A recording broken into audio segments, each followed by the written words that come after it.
ఎవరైనా సరే ఆరోగ్యంగా ఉండాలంటే శుభ్రత పాటించాలి. మరి శుభ్రత కావాలంటే ఎలిం ప్రొడక్ట్స్ వాడాలి. అలా సాధారణ పార్టీలో ఫస్ట్ నుంచి చెప్తారు దీర్ఘకాల యుద్ధం ఇది అని. మీరు అన్నది ఫస్ట్లో చెప్పారు నక్సలర్స్ అంటే దోపిడీ దొంగలు అన్న ఒక భ్రమ ఉంది చర్చల ముందు అలా విధంగా చూసుకున్నారని. కానీ అది కాదు అనే విషయం మీకు తెలుసు నాకు తెలుసు. కానీ దీర్ఘకాల యుద్ధంలో సాధించేది ఏంటి, బుల్లెట్ ద్వారా సాధించేది ఏంటి, బ్యాలెట్ ద్వారా సాధించేది. చాలామంది ఏమంటారు బుల్లెట్ ఎందుకు, బ్యాలెట్తో రండి, మీరు కూడా ప్రజల్లోకి రండి, పోటీ చేయండి, నేపాల్ తీసుకోవచ్చు, ఇవన్నీ కూడా మనకు ఎగ్జాంపుల్ కనిపిస్తాయి. కానీ ఇంకా తుపాకీ పట్టుకొని ఎందుకని అక్కడికి వెళ్ళి చేసి సుఖపడేది లేదు. మిమ్మల్ని నమ్ముకున్న తల్లిదండ్రులు కానీ భార్యలు కానీ అందరూ కూడా ఇబ్బంది పడుతుంటారు. ఒకసారి మీరేవైనా సుఖపడతారంటే అది లేదు, మీకు అనారోగ్య సమస్యలు ఉంటాయి. ఇటు ప్రజల మద్దతు పూర్తిగా తగ్గిపోతుంది. ఇటువంటి సమయంలో అక్కడ ఉండి ఏం సాధిస్తాం? సుఖం అంటే ఫస్ట్ సుఖం అంటే మనం ఇంత లక్ష్యంగా 30 సంవత్సరాలు 20 సంవత్సరాలు పార్టీకి ఉన్నాం. సరే మనం ఏదో సాధించాం, ప్రజల్లో ఒక మద్దతు ఉంది అని ఆనందపడడం సుఖం అంటే అంటే వ్యక్తిగత సుఖాలు కాదు, ఒక ఆనందం, మనసుకి ఆనందం. అదే కనిపించట్లేదు. అనారోగ్య సమస్యలు అనారోగ్యంతో కాదు. ఈరోజు మన సాయిబాబా ఆయన జైల్లో చనిపోయాడు, ఆయన కాళ్ళు లేవు, ఆయన సుఖపడినాడు, మానసిక సుఖం. ఈరోజు నేను బాధపడుతున్నాను, నేను రోగినైనా అరే దాన్ని ఇడిచిపెట్టి వచ్చినానే అనేటువంటిది. నా కళ్ళెదురుకు జరుగుతున్న అన్యాయాన్ని నేను ఎదిరించలేకపోతున్నా, మాట్లాడలేకపోతున్నా, మాట్లాడితే తప్పుడు కూడా అవుతున్నా. అప్పుడు మాట్లాడండి. మీరు పార్టీ నుంచి బయటకు వచ్చి రాజకీయ పార్టీ పెట్టి ముందు వెళ్ళొచ్చు కదా బ్యాలెట్ ద్వారా. ఎట్లా ఎవరు వెళ్ళినారు? వెళ్ళొచ్చు కదా అంటున్నావు. ఎవరు వెళ్ళారు? ఇప్పుడు నువ్వు ప్రచండ ఏమైంది నేపాల్లో? ప్రచండ నిలబడిందా? అవును, నిలబడిందా? నిలబడలేదు. మేము అనేది దీర్ఘకాలిక పోరాటం అంటే ప్రజలను చైతన్యవంతం చేయడం. సింగిల్ షాట్తో విప్లవం రాదండి, ప్రజలు చైతన్యం కావాలి. పై మీద పెడితేనే కరెక్టే. ప్రజల చైతన్యం వస్తే అదే మీకు దీపంగా ముందుకు వెళ్తుంది మీరంటారు, ఆ దీపం వెలుగులో ముందుకు వెళ్దామని.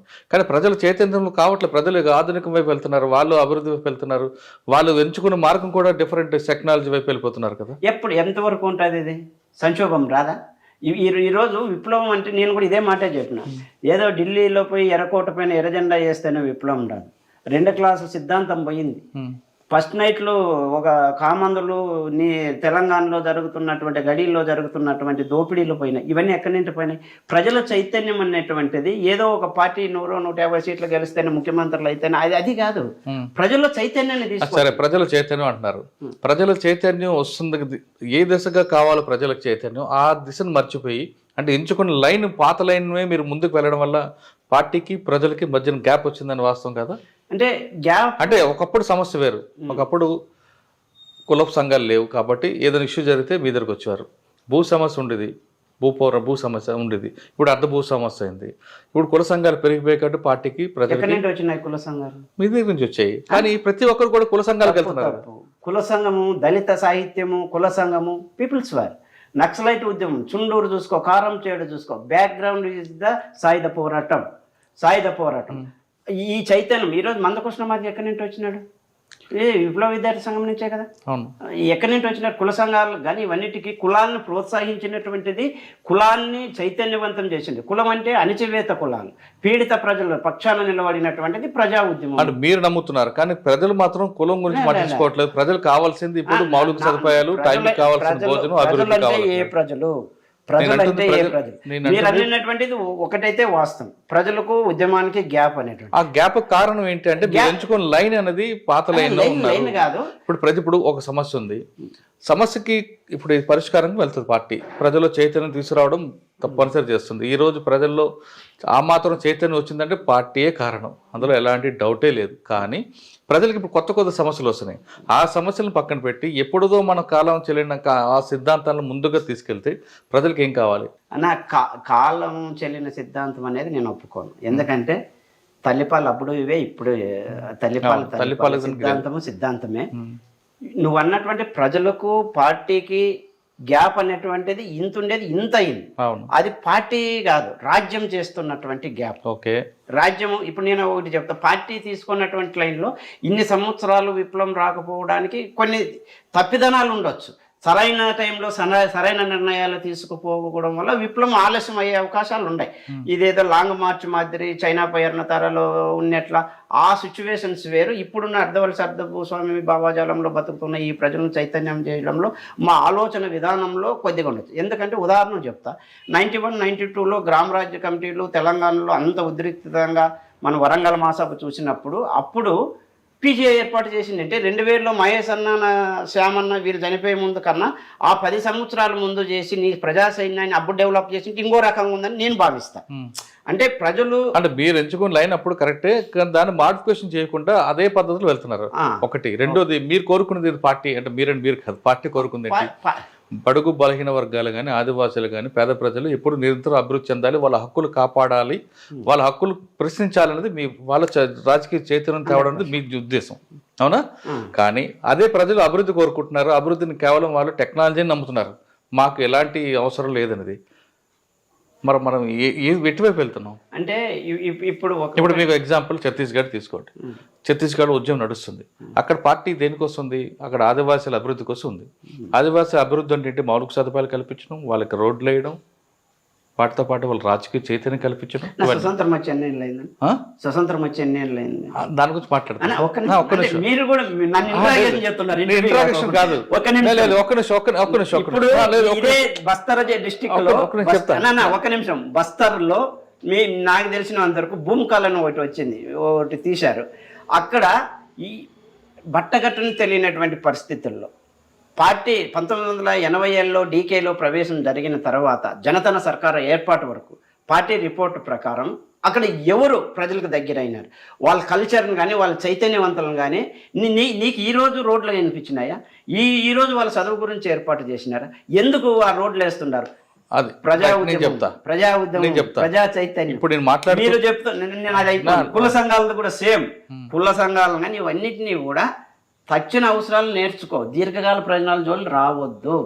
రైట్, అయిపోయింది. నేను మాట్లాడొచ్చా? మాట్లాడు. నేను మాట్లాడుతుంది నేను ప్రజల నుంచి వస్తున్న అనుమానాలు మాట్లాడుతున్నా తప్ప ఇది నా వ్యక్తిగతంగా మాత్రం కాదు. ఓకే, నేనేమంటున్నా, మీరు జనతన సర్కార్ తీసుకోండి.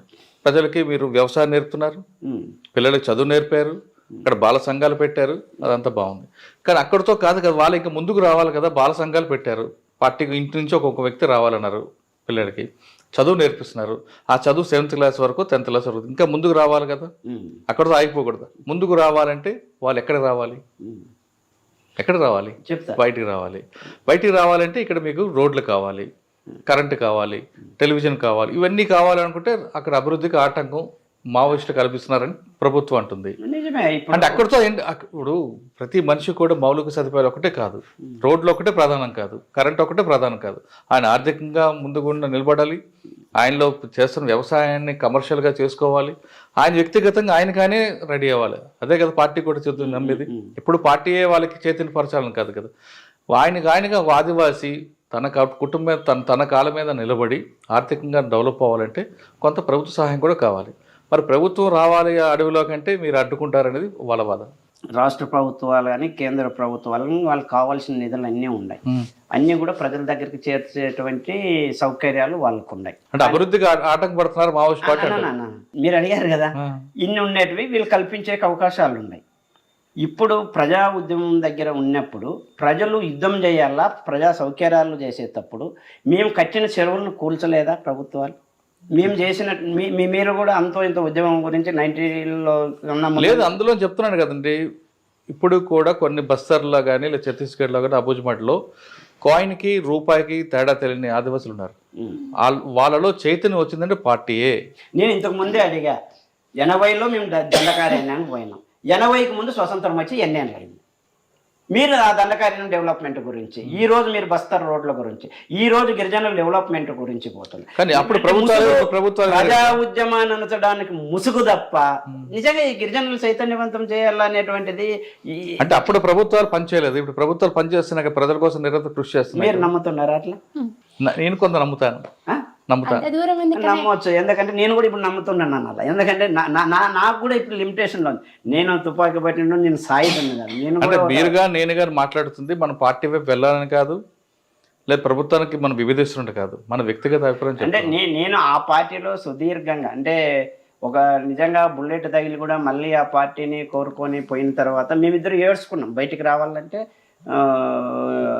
ఆంధ్ర ఒరిస్సా బార్డర్ నుంచి ఆ రోజు తిరగలేని పరిస్థితి. ఆ కొండలో నా కాళ్ళు బాగలేదు, ఈమె హెల్త్ బాగలేదు, మలేరియా. అప్పటికే టెక్నికల్ ఫీల్డ్లో చాలామంది అమరులు అవుతున్నారు. వ్యక్తిగతంగా మా ఇద్దరి మధ్య ఉన్న రిలేషన్ కూడా అయిండొచ్చు. ఒకరి నిడిచి ఒకరు ఉండలేని పరిస్థితి, ఇవన్నీ కూడా ఒకరో దగ్గర పని చేయలేని పరిస్థితి, ఎక్కడో బాసగాని రాష్ట్రాల్లో పెడితే టెక్నికల్ సమస్య, బతకలేమని. మీకు పార్టీ గుర్తింపు ఇచ్చింది కాబట్టి అటువంటి పార్టీని విడిచిపెట్టి రావడానికి మీరు బాధపడ్డారు. మీకు రాడికల్స్ సంబంధాలు కొనసాగుతున్నా దళంతో ఎప్పుడు మీకు పరిచయం ఏర్పడింది? దళాలు ముందు నుంచి ఉన్నాయి పరిచయం. నేను పూర్తిగా దళాలు లేకపోవాలన్నా కూడా తీసుకోలే. ఇక్కడ స్టూడెంట్ ఆర్గనైజేషన్ ఉన్నింది. 92లో ఏమైందప్ప అంటే 92లో సంక్షోభం వచ్చింది రాష్ట్ర వ్యాప్తంగా. పార్టీలో అనంతపురం జిల్లానే పశ్చిమ బెంగాల్లో గ్రూపులు విప్లవం కోసం పుట్టితే ఇక్కడ దందాల కోసం గ్రూపులు పుట్టినాయి. అనంతపురం జిల్లాలో రోజుకొకటి పుట్టుగొడుగుల్లా పుట్టినాయి. ఆర్ఓసి అని, కోడిపుంజ్ అని, చిన్న సుదర్శన్ ఒకటి అని, రెడ్ స్టార్ అని, రకరకాల పేర్లతో వచ్చిన. ఎవరు నక్సలైట్లు, ఎవరు సిద్ధాంతాలు అంటే ఏం లేదు. కానీ అప్పట్లో పట్టాల గోవర్ధన్ రెడ్డి కూడా ఒక ఆర్గనైజేషన్ పెట్టారు కదా. ఎవరు? పట్టాల గోవర్ధన్ రెడ్డి. ఎవరు వాళ్ళ పేర్లే తెలియదు. వాళ్ళది దందా జరగాలంటే నక్సలైట్. ఓకే. కొంతమంది ఇట్లా రగ్గ కప్పుకొని పొగ్గొట్టాలు పెట్టుకొని, పొగ్గొట్టమంటే ఇట్లా పైపు ఉంటుంది, ఆ పట్టుకుని అన్నలు వచ్చినారు అని చందాలు వసూలు చేసిన వాళ్ళు ఉన్నారు. మేము అట్లా ఒకవైపు ఏమో ఐడియాలతో కొంతమంది ఉంటారు, భావజాల ప్రభావంతో, కొంతమంది ఆ ముసుగులో దందాలు అంటే నక్సలైట్లు. ఇప్పుడు చర్చిలకు వచ్చే వరకు, ఆర్కే గారి చర్చిలకు వచ్చే వరకు చాలా మందికి నక్సలైట్లు అంటే వీళ్ళు చంపడము, పేల్చడము అనేటువంటి ఒక దుష్ప్రచారం జరిగింది. అంటే మీడియా కావచ్చు, సారీ మీరేమనుకోవద్దంటే, బయట ఉన్నటువంటి ఇటువంటి ఈ భావజాలన్నీ కూడా నక్సలైట్లు అంటే వీళ్ళు ఏదో దొంగతనాలు చేస్తారు, మర్డర్లు చేస్తారు. విప్లవం నీకు టీవీ టవర్ వెళ్తే వస్తుందేమయ్యా, మైక్రో స్టేషన్ వెళ్తే వస్తుంది, ఇంతమంది పోలీసు వాళ్ళు మీకోసం పనిచేసే వాళ్ళు ఉంటే పోలీసు వాళ్ళని చంపుతారా అనేవాళ్ళు. అరే పోలీసు వాళ్ళని ఎందుకు చంపుతారు నక్సలైట్లు? ఇప్పుడు నేనున్నాను, నేను నక్సలైట్, నేను బజార్ అంటే నాకు స్టిక్కర్ ఉంది నక్సలైట్ అని. మరి పోలీసు వాళ్ళకి టోపీ ఉంటుంది, బెల్ట్ ఉంటుంది, మరి పోలీసు వాళ్ళని టపటపటపని వేయడం కాల్చినారన్నా? నక్సలైట్ ఉద్యమంలో పోలీసు వాళ్ళు అనేటువంటి వాళ్ళు టార్గెట్ వ్యక్తిగా ఎక్కడా కాలేదు. ఉద్యోగ ప్రభావంలో ఒక పర్సనల్గా పోలీసు వచ్చి ఆ ఉద్యమాన్ని అనచాలను ఆయన రివార్డు కోసమో, అవార్డు కోసమో అక్కడ ఉన్నటువంటి గ్రామాల్లో కానీ మిలిటెంట్ల పైన అరాచ్మెంట్ పెరిగినప్పుడు ఈ ఉద్యమానికి అడ్డంకి వచ్చిన అడ్డు తొలగించారు తప్ప ఎవరిని చంపలే. టార్గెట్ ఎక్కడ లేదు. పోలీసులు చంపడం వెనక ఉద్దేశం కూడా ఆయుధాల కోసం తప్ప వాళ్ళ మీద వ్యక్తిగతంగా ఆయుధాల కోసం కూడా కట్టేసి ఇప్పుడు మనం దానికి డిండి కానీ మన చాలా దగ్గర జరిగినాయి. ఎందుకు మనకు ఈ ఒరిస్సాలో కోరాపుట్ సంఘటన ఉంది. కోరాపుట్ సంఘటనలో ఎవరిని చంపినాము? ఎవరు చెప్పలేదు, కాల్పుల్లో చనిపోయారు. కాల్పులు చేసినారు కానీ ఎక్కడ చెప్పేది జంపన్న అదే కదా చేసిన కల్లెమెల్ల బల్లెమెల్ల అక్కడ అటాక్ రైడ్ చేసినప్పుడు జరిగినటువంటి తప్ప అది డైరెక్ట్ వారు తప్ప టార్గెట్గా పోలీసులు చంపింది అయితే నాకు తెలిసినంత వరకు. టార్గెట్ అయి ఉద్య ప్రభావంతో అయినటువంటి వాళ్ళు నీకు తెలిసినట్టే పరదేశ్ నాయుడు, ఉమేష్ ఇటువంటి వాళ్ళని వీళ్ళ వల్ల వీళ్ళు ఒక టార్గెట్గా యాంటీ కమ్యూనిజం అనేటువంటి దాన్ని ఒక బుక్కులు రాసి దీన్ని ఒక గ్రౌండ్స్ అని ఏర్పాటు చేసి ఉద్యమానికి పూర్తిగా ఉన్నటువంటి ఆ విధంగా అనుకుంటే వ్యాస్ గారు కానీ, ఉమేష్ చందర్ కానీ, పరదేశ్ నాయుడు వీళ్ళందరూ కూడా టార్గెట్ అయ్యారు కదా. నేను అనేది అటువంటి వాళ్ళు పోలీస్ అనేవాళ్ళు టార్గెట్ అయినటువంటి వాళ్ళని చేసి ఉంటారు. ఇప్పుడు నాకు పోలీసులకి ఏం లేదు, పార్టీకి అంటే ప్రజా ఉద్యమానికి ఆ యుద్ధంలో ఒకవైపు వాళ్ళు ఒకవైపు వీళ్ళు ఉన్నప్పుడు యుద్ధంలో ఎవరు ముందు చేయితే వాళ్ళది అది కామన్. ఓకే. అంతవరకు వెళ్ళక ముందు మీరు పార్టీకి ఎప్పుడు పూర్తి స్థాయిలో పనిచేయడం ప్రారంభించారు? 92 అంటే పార్టీ అప్పటి వరకు స్టూడెంట్ ఆర్గనైజేషన్ ఉండబంది మీకు? మామూలుగా లీగల్ గా ఉండా, ఇంటితో సంబంధాలు ఉన్నాయి, ఇంటి నుంచి చేసుకుని ఉండా. 92 నుంచి ఇంకా నువ్వు పూర్తి రావాల్సిందే అనేటువంటి పార్టీ. నువ్వు ఎన్నాళ్ళని ఇట్లుంటావు, నువ్వు ఫ్యామిలీతో తెంచుకోవాలి నువ్వు అనేటువంటిది. అంటే అప్పటికి నిజంగా అయితే అనంతపురం జిల్లాలో సంక్షోభం తీవ్రమైంది. కొండపల్లి సీతారామయ్య లాంటి పెద్ద తల పోతే ఇంకేడుంటారు అనేటువంటిది మాకు ఇక్కడ ఎక్కడా లేదంటే గణపతి వర్గం అని పెట్టేసినారు పేరు. సిపిఎంఎల్ పీపుల్స్ వార్ పార్టీ అనేది గణపతి వర్గం అని 92లో పెట్టారు. అప్పుడు పుల్లంజన్న వచ్చాడు మా జిల్లాకు. పుల్లంజన్న రాష్ట్ర సెక్రటరీగా ఉన్నాయని ఆయన వచ్చినాడు. నేను అప్పుడప్పుడే ఆయన రావడం నా అదృష్టం. పుల్లంజన్న చూద్దాం అనుకోవాలి. ఆయన క్యాప్ కూడా నేను కొన్నేళ్ళు దళంలో నా బ్యాగ్లో పెట్టుకున్నా. అంటే పుల్లంజన్న అంటే ఆ ఊపు వచ్చేది మాకు. ఆయన వచ్చినాడు, ఇది ఆయనకు ఇట్లా తలకాయ వరకొని ఇది అయ్యలేదు ఇదంతా అనేసి. ఇకంటే కొమ్ములు తిరిగినటువంటి యోధులు ఉన్నారు ఇటువంటి అనంతపురం జిల్లాలో. అంటే బండాయి మాస్టర్ కావచ్చు, ఇట్లా వాళ్ళంతా ఆర్కేను వీళ్ళంతా కూడా రాజకీయాల ఉదాహరణలు. వీళ్ళు రిపోర్ట్లు పైకి పోలే, వీళ్ళు చేసేటువంటి లొసుగులు ఇవన్నీ బయటపడితే ఇబ్బంది అవుతుంది అనేటువంటి దాని నుంచి చాలా ఇబ్బంది పడినారు. అప్పుడు ఎవరు నిలవన్నారు, అప్పుడు డీసీ జిల్లా కమిటీ ఉండేది సత్యం కుమార్ అన్నను సత్యం ఇద్దరే, రామచంద్రప్ప అన్నాడు, ఇంకంతా ఆర్గనైజర్లు నాగరాజ్ అంట, శేఖర్ అంట ఇట్లా ఉన్నారు. మిగతా వాళ్ళు ఎట్టి ముత్యాలప్ప అక్కడ పోయినాడు, ఇంకంతా అట్లా పోయినాడు. తెలంగాణ ఆనంద్ ఇటువైపు ఉన్నాడు. మేము స్టూడెంట్ ఆర్గనైజేషన్లో మేము నిలవన్నాము. ఏం చేయాలనేది అర్థం కాకపోతే నువ్వు ఇంక ఫుల్ టైమర్గా రావాలా అని సరే, సరేలేనా ఇంక ఫుల్ టైమర్ అంటే ఇంక ఇప్పుడు చేస్తుండేది కదా, మేమేం యాడ్ ఉన్నామప్ప యాపొద్దు కాలేజ్ పోయినామని. మేమంటే అట్లా కాదు, దీంట్లో ఒకటి ఉంటుంది అని నిర్మాణ పద్ధతులు అవన్నీ చేసేసి నీ అబ్జర్వేషన్ అంటే విప్లవంలో నారాయణమూర్తి సినిమాలు చూసి బూట్లు చూసి పోయేటువంటి కార్యక్రమం ఉండదు బయట అనుకుని అట్లా ఉత్సాహంగా పోయి అన్నల్లో కలిసిపోతే ఇంకా అయిపోతుంది అంటే ఒక అబ్జర్వేషన్ పెట్టేవాళ్ళు. నిజంగా మన నైతికమైనటువంటి విలువలు కావచ్చు, నీ బ్యాక్గ్రౌండ్ కావచ్చు, నీ ప్రాక్టీస్ మొత్తం సర్వే ఉండేది వాళ్ళు. అది కింద నుంచి ఒక శిలలో పెట్టి ఒక సంఘం నుంచి అక్కడి నుంచి మళ్ళీ పైన చర్చించి డీసీలో చర్చించి నీకు అంటే పిఆర్ అంటే పూర్తి విప్లవకారుడిగా ఇచ్చేటువంటి రోజులు అవి రూల్స్. అది అప్పట్లో మనం అన్ని పాస్ అయినాము, రాకోకుండా ఉండవు ఏంది నీ పరిస్థితి అనేటువంటిది అన్నారు. అంటే 92లో మీరు పార్టీకి పూర్తిగా అంటే 92 అదే చెప్పారు కదా. అప్పుడు మా తుపాకులు డంపులు ఇవన్నీ పట్టాల రవి వాళ్ళు వీళ్ళు ఆర్ఓసీలో వాళ్ళు వీళ్ళంతా తీసుకుపోతున్నారు. మా ఊరికి వచ్చింది దళం, మా ఊరికి దళమే వచ్చేది కాదు. వచ్చేసి ఇట్లా నరేంద్ర ఉన్నాడంటే నన్ను అప్పుడు ఇంకా రామచంద్రప్పన్న వాళ్ళంతా లోపలే ఉన్నారు. ఊరు బయట వచ్చి పడుకొని ఇంక ఎట్లా మనదంత పరిస్థితి ఇది ఉంది ఇట్లా అంటే అప్పటికే ఆనంద్ అని ఇక్కడ తిరిగేవాడు, మాతో పాటు ఉండేవాడు. నా రూమ్లో స్టూడెంట్ ఆర్గనైజర్ అక్కడ తెలంగాణ ఇంటి ఇంక రా బా ఎన్నాళ్ళు ఉంటాడు, మా కుటుంబంతో ఆయనకి బాగా అమ్మ మేము ఇంక సన్నోని వేసిపోతాం అది ఇది అని చెప్పేసినారు. అట్లా వెంకటాపురం కల్లా అట్లా వెళ్ళిపోతే ఆడ నసంకోట దగ్గర ఆ రోజు మేము దళం ఉంటే గుట్టకు అగ్గి పెట్టినారు. వీళ్ళంతా వచ్చేసి అంటే అప్పుడు డంపుల్లోనూ ఆడంతా ఈ సంక్షోభం మీటింగ్ అయిపోతేనే పార్టీ చీలిపోయింది. అంత కొండపల్లి సీతారామయ్య మన వైపే ఉన్నాడు, ఇంకేడుంది పార్టీ అది ఇదని. ఓరే నేమన్నట్టు గుట్టకు అగ్గిచ్చి సంపల్లా నీకు రాళ్ళు కొడివన్లు అన్నీ వేసుకొని వచ్చి గుట్టకు అగ్గి పెట్టేశారు. ఈరోజు మా ధరణి సభ్యుడు ఉండి హరి అని ఇప్పుడు వచ్చింది ఇంకొక ఆయనకి గాయాలు తగిలినాయి. నేను ఆ రోజే టౌన్కి వచ్చేసి పోయేతలకే ఇట్లా హరిని ఇట్లా వేసినారని అక్కడ గంగంపల్లి అని ఉంటుంది, ఆడొచ్చి నన్ను బస్సులో దింపుకున్నారు. సంగమంలో వచ్చి నువ్వు పోవద్దు ఆడ ఇట్లా గలాట జరుగుతుంది అగ్గి పెట్టి ఎట్లా చేసినారు. ఆయన వేసుకొచ్చినట్టు ఆయన వేసుకొచ్చి హాస్పిటల్లో పెట్టేసి. అక్క మీరు చెప్పండి, అన్న ఏమో 6వ క్లాస్ నుంచి రాడికల్స్ మూవ్మెంట్లోకి వెళ్ళారు, మీరు చదువుకోకపోయినా ఏమి పరిచయం కొంచెం చెప్తా అసలు పార్టీకి ఎలా పరిచయం అయ్యారు మీరు, మీ కుటుంబం, మీరు ఎందుకు అటువైపు అంటే కమ్యూనిస్ట్ భావాలతో వెళ్ళారా, ఆ కమ్యూనిస్ట్ కుటుంబంలో పుట్టినందుకు వెళ్ళారా? మా అమ్మ వాళ్ళది బళ్ళారి, మా తాత వాళ్ళది తాడిపత్రి పస్లూరు కొట్టాలపల్లి అనమాట, తాడిపత్రి దగ్గర. మా తాత అక్కడ వాళ్ళ రెడ్డి అయినా కూడా తను కమ్యూనిస్ట్ లాగానే పనిచేస్తున్నాడు మొత్తం అందరితో. అక్కడ భూస్వాములందరికీ జరిగే వ్యతిరేకత అంతా తీసుకొచ్చి వాళ్ళందరితో ఫైటింగ్ చేసుకుంటేనే మా తాత అక్కడి నుంచి ఇంకా ఉండలేని పరిస్థితిలో తాడిపత్రి చేరినాడు. అంటే నాకు మా అమ్మ వాళ్ళకి పెళ్లి కాకముందు నుంచి కూడా మా తాత ఒక కమ్యూనిస్టే, ఉమ్మడి కమ్యూనిస్ట్ పార్టీ నుంచి కూడా ఉన్నాడు మా తాత. అంటే తాత అంటే అమ్మ నాన్న.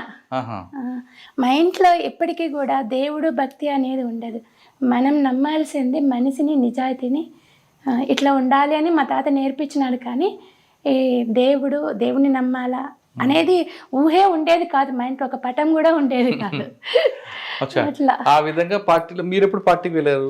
అంటే నేను డిగ్రీకి ఇక్కడ వచ్చినాను, 97లో వచ్చినాను ఇక్కడికి, తాడిపత్రి నుంచి కేఎస్ఆర్ డిగ్రీ కాలేజ్లో చదివినా. నేను చదువుతూ ఇక్కడ మహిళా సంఘంలో పనిచేసినాను, అభ్యుదయ మహిళా సంఘం అని చెప్పేసి మహిళా సంఘంలో పనిచేస్తూ మహిళా సంఘం పత్రికలు పంచుతూ చందాలు, తర్వాత మహిళలకు ఏమైనా సమస్యలు వచ్చినా మా సంఘం తరపున పరిష్కరిస్తూ అట్లా. అప్పుడు సూర్యనగర్ కాలనీకి సంబంధించి కూడా మేము ఇక్కడ ఉండి అప్పుడు అది కూడా మేము డీల్ చేస్తున్నాము. పార్టీకి ఎప్పుడు వెళ్ళారు లోపలికి? అన్న 2000లోనా వెళ్ళాము. అంటే పూర్తి స్థాయిలో వెళ్ళారు. ఎవరు మీకు బాధ్యులు అప్పుడు? మాకు అప్పుడు ఇక్కడ సుజాత అని ఉండేది, తను జేఎన్టీలో, తను మహిళా సంఘం తనే. పూర్తిగా వెళ్ళిపోయారు తర్వాత 2000 సంవత్సరం.